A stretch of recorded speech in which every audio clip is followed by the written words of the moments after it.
we kind of skipped over the book of Acts. Yeah. Oh, I got to start. Yes, yesterday was 1 year that Ken has been gone. Is that on the right? calendar. Oh, I'm sorry. Yeah. I'm sorry. But Yeah, you know, I miss know. him so much. But I bet. I'm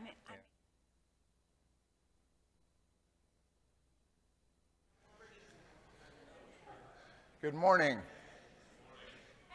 I think we're about ready to start this morning. Appreciate everyone coming.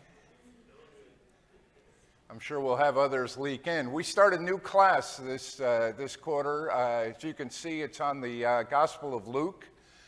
If you want to turn to the book of Luke, we're not going to necessarily walk through it scripture by scripture, but we are going to walk through it.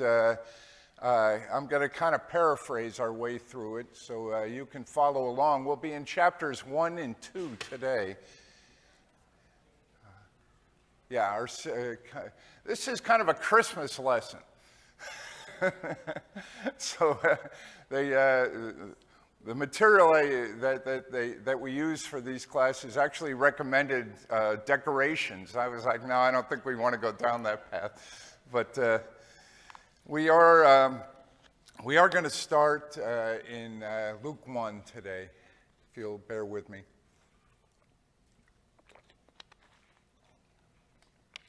I'm not going to do a deep introduction into Luke. I'm going to let the gospel introduce itself. We'll talk a little bit about it. But Luke starts out in chapter 1, and we'll go in this, but I highlighted verses 3 and 4,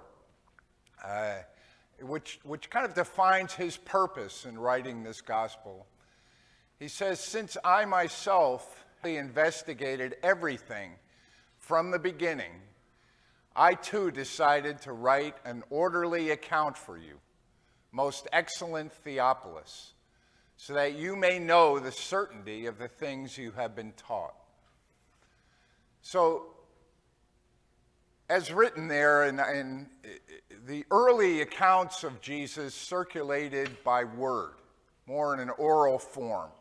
And as time went on, believers in the church and the eyewitnesses began to pass down from the scene. So Matthew and Mark at this time were probably already written. Those gospels were already in place. But Luke felt necessary to put Jesus' words and the stories of his actions in written form. And it's interesting that there probably were some false accounts of the early life of Jesus already being put out. I don't know for sure, but it's interesting that Luke found it necessary to do the research and to make sure there was an accurately written account of the early life and of the life of Christ. So there was probably some writings out there that maybe differed from the Gospels. He checked all the facts himself, and he wrote an orderly account. And we'll see that Luke, his Gospel is known for being very detail-oriented, very specific. He was a doctor, and you'll see those characteristics come out throughout the Gospel. It's very likely that he talked directly with a lot of the people who knew Jesus at that time. For instance, he may have even talked to Mary to get a direct account of her birth, of the birth of Christ. It's possible. Yeah.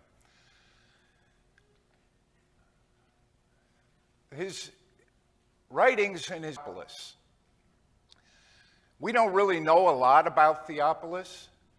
1/4, 25% of the New Testament was written to Theophilus. Interestingly, 27% of the New Testament words were written to this man. We don't know a lot about him. His title here is Most Excellent, which tells us that he may have been a public official. But if you look at the book of Acts, Luke does not address him as Most Excellent. So something may have transpired